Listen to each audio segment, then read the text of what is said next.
Hi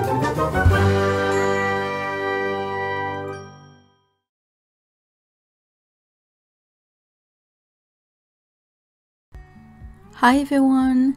Today I'm gonna do a review of this little set that I bought a little while ago and took quite a while to arrive because it came straight from Japan. I've been wanting to try these colors for quite a while after I saw a review on YouTube from Malamic Art, and I put a link in the description below. So this is the Boku-Undo Japanese colors set, and it comes in a ceramic flower palette. It comes also in another form, which are more like the Gonzai Tombi watercolors, like big rectangular pans. But I've always wanted to have a ceramic palette, although I don't know when I'll be able to use this one. I'm going to have to finish all those colors first. But yeah, this appealed to me a little bit more than just the pans. In the middle, you can see there's a little sticker that shows me what color is which is nice. However, that also means that I cannot use that little hole in the middle for mixes. But that's okay, I can use another palette for it in the meantime. And they come in different colors. This particular set, the Japanesque colors, is a set of very muted colors. Actually, I went on the Jet Pens website and they call it shadow black, with first a brownish black, a purplish black, a bluish black, a greenish black,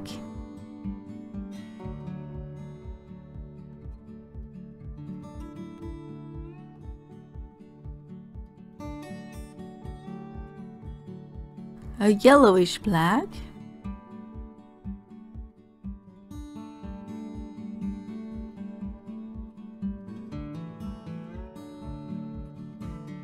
and a reddish black. Now, because they look very dark in the palette, it's very hard to tell them apart, so that's another reason why I want to keep the sticker there. Although the sticker doesn't really show the actual color, it's a bit off. Now you can tell with my swatches that when it's barely diluted, they're really dark, and I really love that. And as you add water, that's when you can actually see the tint of color. They remind me a lot of the Liquitex muted colors. And also, they're kind of like tinted graphite pencils, in my opinion. Although these are a lot brighter.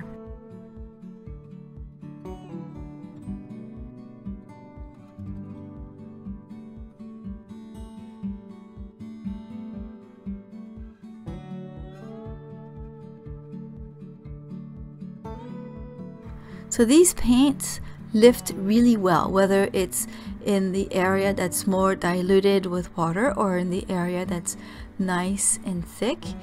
And they re-wet very easily as well.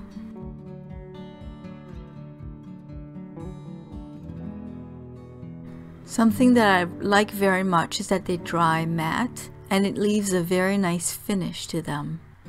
When you hardly use any water, then they're very opaque as well. Now, after researching them, I still don't really know if they're watercolor or ink. The Jet Pens website says that they are a combination of traditional sumi ink and colorful dyes. And if that's the case, we should be careful because they might not be very light fast. And I read elsewhere that it's more like a traditional Japanese watercolor. Now, when I think about Japanese watercolor, I think right away about Gonzai watercolor, which has more of a shine when finished if you don't dilute it very much, and this doesn't.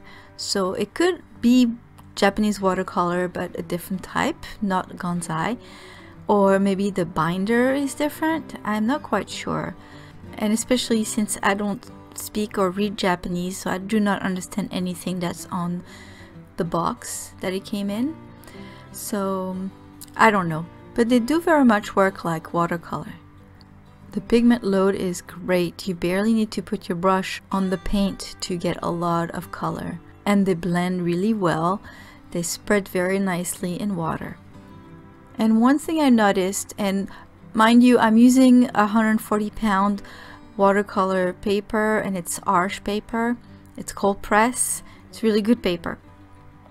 And I noticed that they dry really fast. But it's okay because since they're re-wet very easily, you don't need to worry about them drying too fast for your wash. You can always go over it and even it out. So that's not a concern, and it didn't really bother me that much. Now it seemed though that they dried a lot lighter than watercolors usually do. Then again, I'm used to using watercolors that don't lose their brightness as they dry, or not much at least. And I found myself having to add layers upon layers to darken certain areas several times. So whether these are watercolors or ink or whatever they are, I really enjoyed them. I love those colors, those beautiful muted colors, especially the blue. I really like the blue. That's what I use for the jacket. Sometimes it's hard to see the difference between the purple and the blue. It really depends on how much water you use with it. But if you use a lot of water, the pigments separate. And actually I saw that on my palette a lot. My pool, as it was drying, had different shades of purples or different shades of blue, so it was really pretty. I yet have to do something with a lot of pigment mixed with a lot of water to see what kind of textures I can create with that. If any of you has tried those before and know for a fact whether they're watercolors or ink, please let me know. I'd love to know for sure. And what do you think of them? How do you like the colors? Did you find that they were harder than regular watercolors to use, or did you really love them? I can say I really love them. They're not quite the same as regular Western watercolors, but I found them pretty easy to use anyway. And again, the fact that they're re-wet very easily really helps you correct your mistakes. And talking about a mistake, I just realized that I probably should have gone over the shaded area on this lady's chin and the side of her lips on the left side, because the hair actually creates a deeper shadow. And I tried to do that originally, but it dried a lot lighter and I forgot to actually work on it again. So I'll probably, after I'm done editing this video, will get back to it and work a little bit more on it. Thank you all for stopping by. I hope you like this little video, and maybe some of you will decide to try this medium. If you do, let me know what you think of it. Have a wonderful day. Bye bye.